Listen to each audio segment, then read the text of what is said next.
పుట్టినప్పుడు ప్రాణం మాత్రమే ఉంటుంది, పేరుండదు.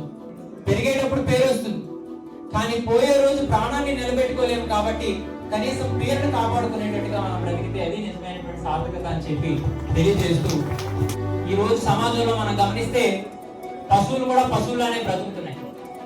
కానీ మనిషి మనిషిలా బ్రతకలేకుండా పశువుల కంటే హీనంగా బ్రతుకుతూ ఉన్నాడు.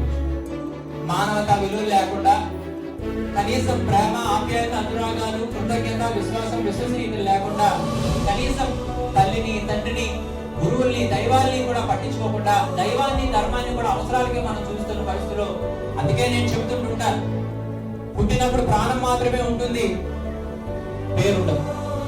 పుట్టినప్పుడు ప్రాణం ఉంటుంది, పేరుండదు. పెరిగేటప్పుడు పేరు వస్తుంది, కానీ పోయే రోజు ప్రాణాన్ని నిలబెట్టుకోలేము. కాబట్టి కనీసం పేరును కాపాడుకునేటట్టుగా మనం బ్రతికితే అది నిజమైనటువంటి సార్థకత అని చెప్పి తెలియజేస్తూ మీ అందరి ముందు సెలవు తీసుకుంటూ